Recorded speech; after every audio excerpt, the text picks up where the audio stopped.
Dieu nous parle. Chaque jour, Charles et Carole vous présentent la leçon de l'école du sabbat.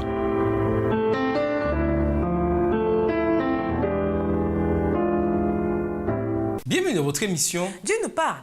Nous voilà au mardi 11 octobre.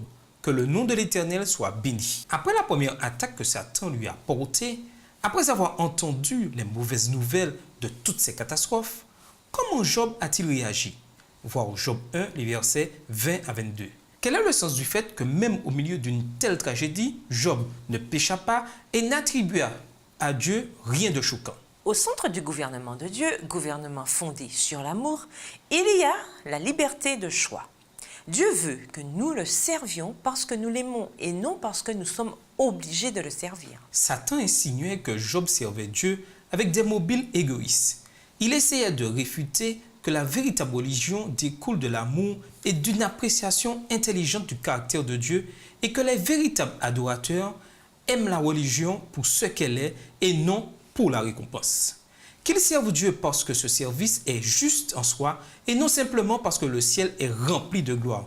Et qu'ils aiment Dieu parce qu'il est digne de leur affection et de leur confiance et non simplement parce qu'il est béni. Dans le livre de Job, Job a prouvé que les accusations de Satan sont fausses. Mais même si Dieu savait ce qui arriverait, Job aurait néanmoins pu agir différemment. Il aurait pu pécher, il aurait pu faire des reproches à Dieu. Dieu n'a pas obligé Job à agir comme il l'a fait. La fidélité constante de Job au vu des circonstances a constitué un témoignage étonnant devant les hommes et devant les anges. Comparez ce qui a lieu dans Job 1 et ce qui arrive avec Adam et Ève dans Genèse 3, les versets 1 à 8.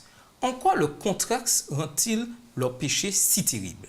Genèse 3, les versets 1 à 8. Le serpent était le plus rusé de tous les animaux des champs que l'Éternel Dieu avait fait. Il dit à la femme, « Dieu a-t-il réellement dit, vous ne mangerez pas de tous les arbres du jardin ?» La femme répondit au serpent, « Nous mangeons du fruit des arbres du jardin. Mais quant au fruit de l'arbre qui est au milieu du jardin, Dieu a dit, « Vous n'en mangerez point et vous n'y toucherez point de peur que vous ne mouriez. » Alors le serpent dit à la femme, « Vous ne mourrez point, mais Dieu sait que, le jour où vous en mangerez, vos yeux s'ouvriront et que vous serez comme des dieux, connaissant le bien et le mal. » Verset 6. La femme vit que l'arbre était bon à manger et agréable à la vue, et qu'il était précieux pour ouvrir l'intelligence. Elle prit de son fruit et en mangea. Elle en donna aussi à son mari, qui était auprès d'elle, et il en mangea. Les yeux de l'un et de l'autre s'ouvrirent. Ils connurent qu'ils étaient nus, et ayant cousu des feuilles de figuier, ils s'en firent des ceintures. Alors ils entendirent la voix de l'Éternel Dieu qui parcourait le jardin vers le soir.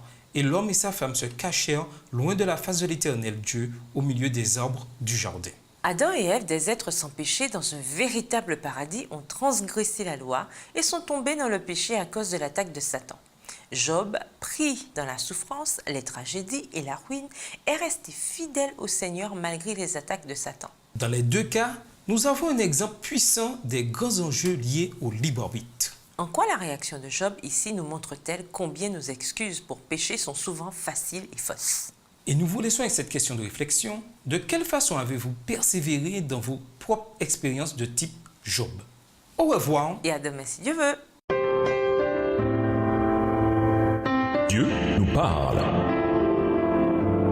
Chaque jour, Charles et Carole vous présentent la leçon de l'école du sabbat.